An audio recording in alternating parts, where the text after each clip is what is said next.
He stood just 5'5" and barely tipped the scales at over 100 pounds. When he tried to enlist after Pearl Harbor, the Marines said he was too short. The paratroopers, too skinny. The Navy turned him down flat. The Army almost sent him to be a cook, figuring he just wasn't cut out for combat. They were all wrong. This kid, who was told no by practically everyone, would go on to become the most decorated American soldier of World War II. He would hold off a German infantry attack practically by himself, and later become a Hollywood legend. This is the incredible true story of the soldier they rejected. Audie Leon Murphy was born into a grinding poverty in rural Texas, the son of sharecroppers. He was one of 12 children, and life wasn't just a struggle. It was a daily fight for survival. His father eventually deserted the family, and when Audie was just a teenager, his mother passed away, leaving him to care for his siblings. After dropping out of school in the 5th grade, he worked picking cotton for $1 a day. He became a crack shot with a rifle, not for sport, but out of grim necessity.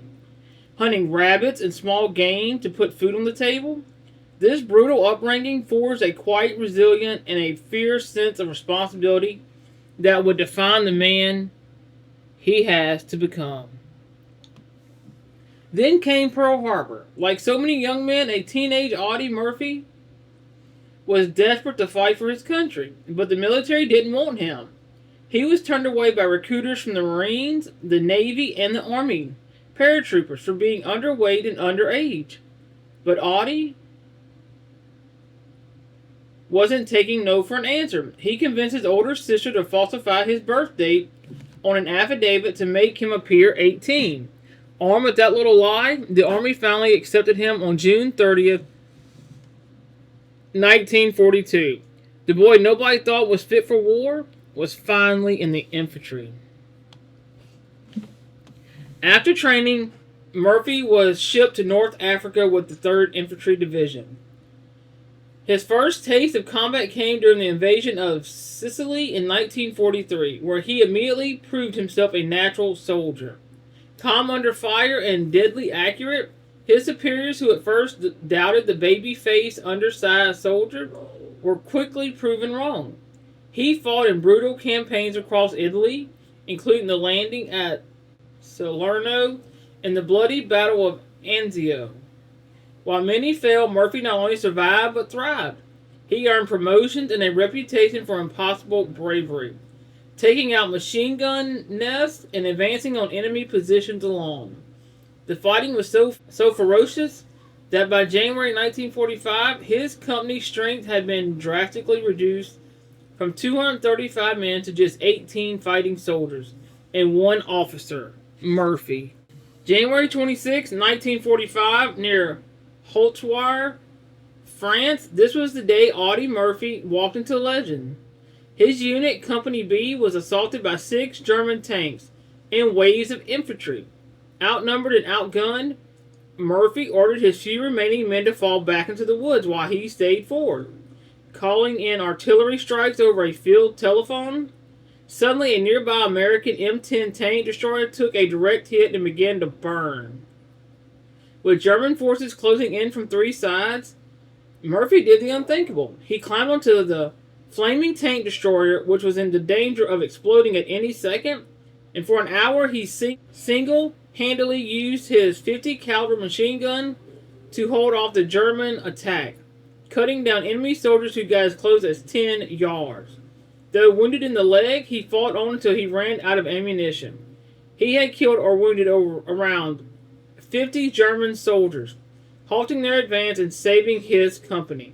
When later asked why he did it, his simple reply was, "They were killing my friends." For this single act of valor, he was awarded the Medal of Honor.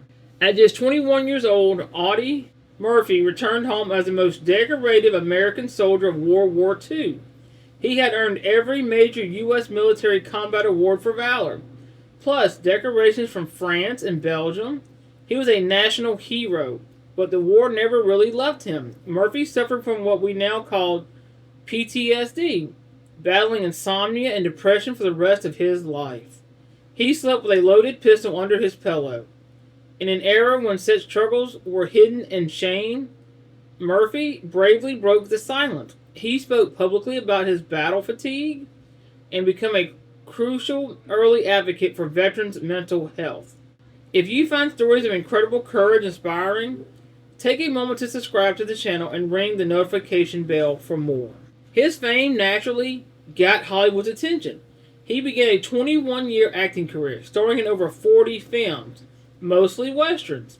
He even stars himself in the 1955 film To Hell and Back, based on his autobiography. He was a reluctant at first, but agreed to do it to honor the comrades he had lost. The film was a massive success, becoming Universal's highest-grossing picture until Jaws was released 20 years later. Audie Murphy's life was a study in contrast. A boy from extreme poverty who became a national icon, a man of small stature who cast a giant shadow, a hero celebrated by millions, who privately battled the demons of war.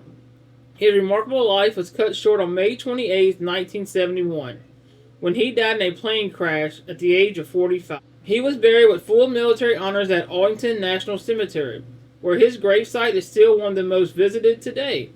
He was the farm boy, the rejected recruit, the soldier, the hero, and the legend who proved that courage isn't measured by size, but by the will to stand when everyone else is forced to fall back.